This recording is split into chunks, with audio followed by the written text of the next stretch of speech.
welcome sa MU Classic Adventure.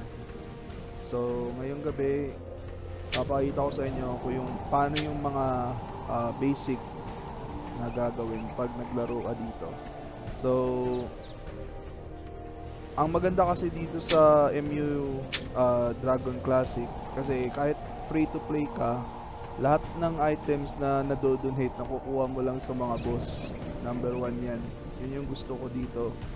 Tsaka, kung titignan nyo, yung donate nila dito, parang more on gems. Tas yung gems nagfe-fail. So, hindi katulad dun sa MU Dragon Adventure na pag binili mo yung certain items, may items ka talaga makukuha na makaka-increase ng BP mo. So, talagang balance. Tingnan nyo naman to. Ito yung mga donate nila. Ayan o. Yan yung mga donate nila. Tignan mo naman kung gaano kababa yung bigay. Ito lang o, 20. Tignan natin yung presyo Ayun, 865. Pero ito lang yung makukuha mo. Ito. Madali lang kunin to, pre. Madali lang kunin to. Saka ito medyo mahirap. Okay. Tapos dito tayo sa kabila.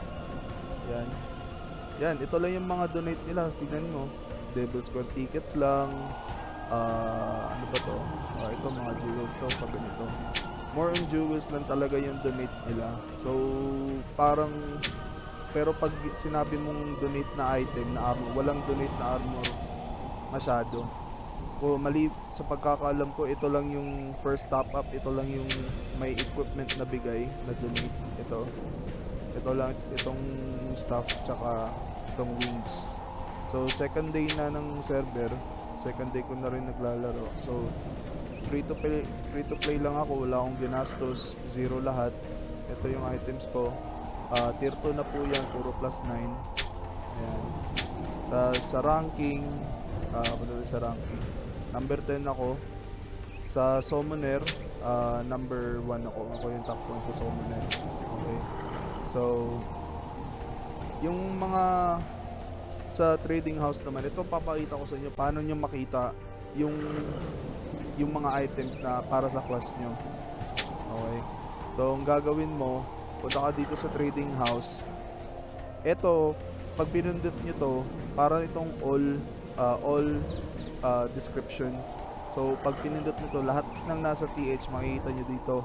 So, kung gusto nyo humanap ng equipment, pindutin nyo lang to, itong pangalawa, tapos pupunta kayo dito sa baba. Ayan. So, ito, ang pinakaunang option, dito tayo magsisimula sa taas. Ito, pag pinindot nyo yan, ayan, ang mga items na lalabas ay mga Grow Lancer armors. Sa pangalawa, mga summoner items. Ayan. Sa pangatlo, ayan, DL items.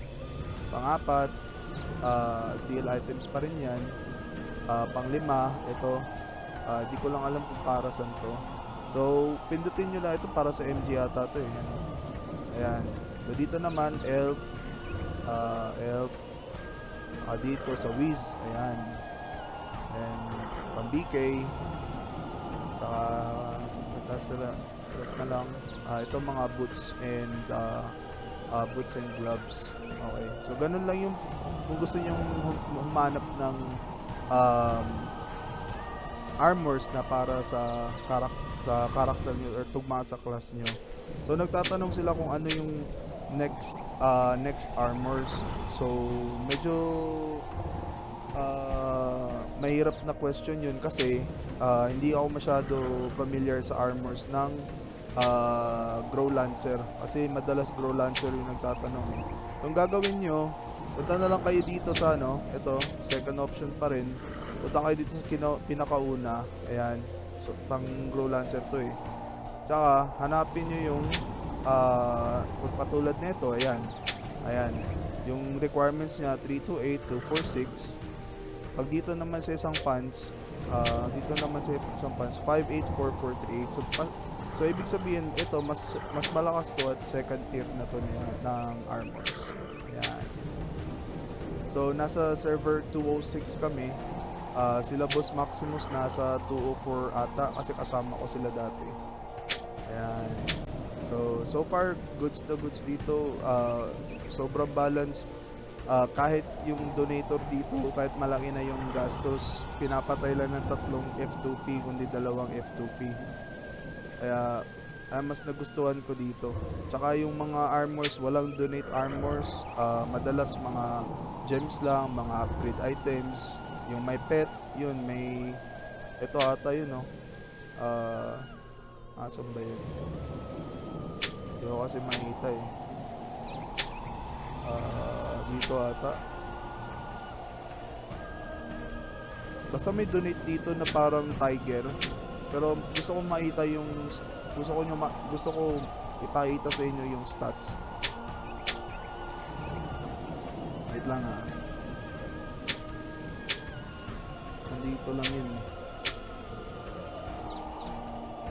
Eto. Yan nyo ha.